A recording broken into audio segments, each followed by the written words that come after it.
Assalamualaikum warahmatullahi wabarakatuh. Puji syukur kita panjatkan kehadirat Allah Subhanahu wa taala yang telah memberi kita nikmat iman, Islam dan juga kesehatan. Tidak lupa juga kita aturkan sholawat kepada Nabi besar Muhammad SAW. Perkenalkan, saya Muhammad Fauzan Perdana Putra dari kelompok 3 yang beranggotakan Muhammad Rafif Iqbal, Andi Dwiki, M. Fauzan, dan juga Munzir Hakim yang akan mempresentasikan tentang konsep manusia sebagai makhluk bertuhan untuk memenuhi penugasan dari mata kuliah pendidikan agama Islam dengan dosen pengampu M. Ridwan Effendi, SPDI, MUD. Materi pertama akan disampaikan oleh Rafif Iqbal. Kepada Rafif Iqbal, saya persilahkan. Materi selanjutnya tentang hakikat manusia menurut Islam.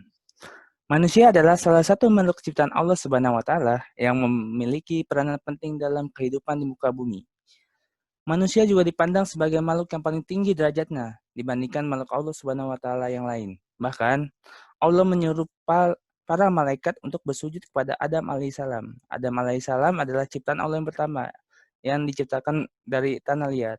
Nah, ini ada ayat dalam surat Yasin yang menjelaskan tentang manusia merupakan satu hakikat yang mempunyai dua dimensi, yaitu dimensi material, jasad, dan dimensi imaterial yang meliputi ruh, jiwa, akal, dan sebagainya.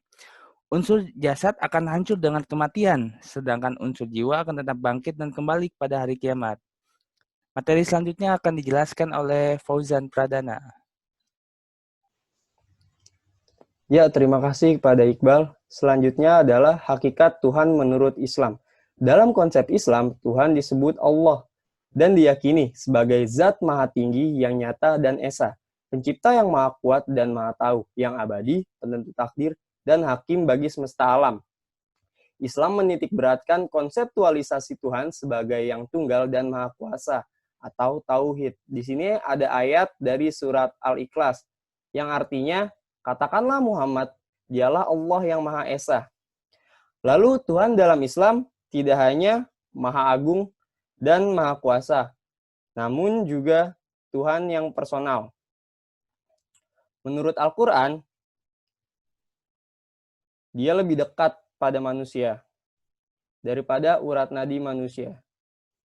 Lalu materi selanjutnya akan dibawakan oleh Munzir Hakim. Materi selanjutnya, hubungan manusia dengan Tuhan, Abdul Minallah. Abdul Minallah menurut bahasa artinya hubungan dengan Allah. Namun, dalam pengertian syariah, makna Abdul Minallah sebagaimana yang dijelaskan dari dalam tafsir At-Tabari, Al-Baghawi, dan tafsir ilmu Katsir adalah perjanjian dari Allah. Maknanya adalah masuk Islam atau beriman dengan Allah sebagai jaminan keselamatan bagi mereka di dunia dan di akhirat.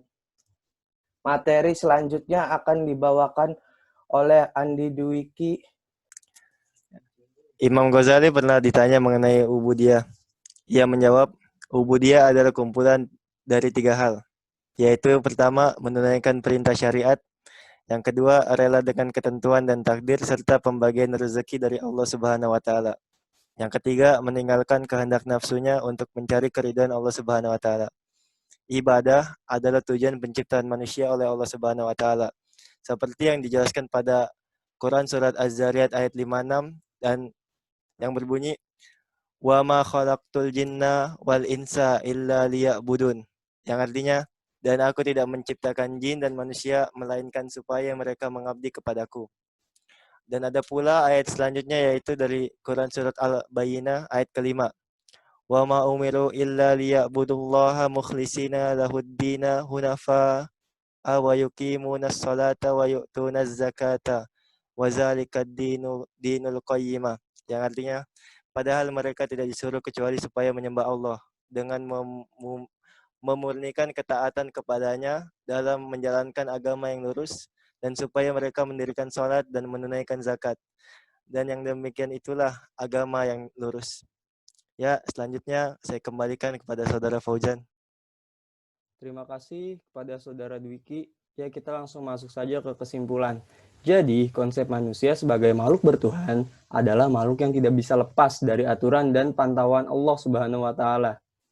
Di mana kita sebagai manusia pasti meyakini akan adanya Tuhan dan menjalankan apa yang diperintahkannya sesuai Al-Qur'an dan Sunnah yang telah diajarkan melalui utusannya.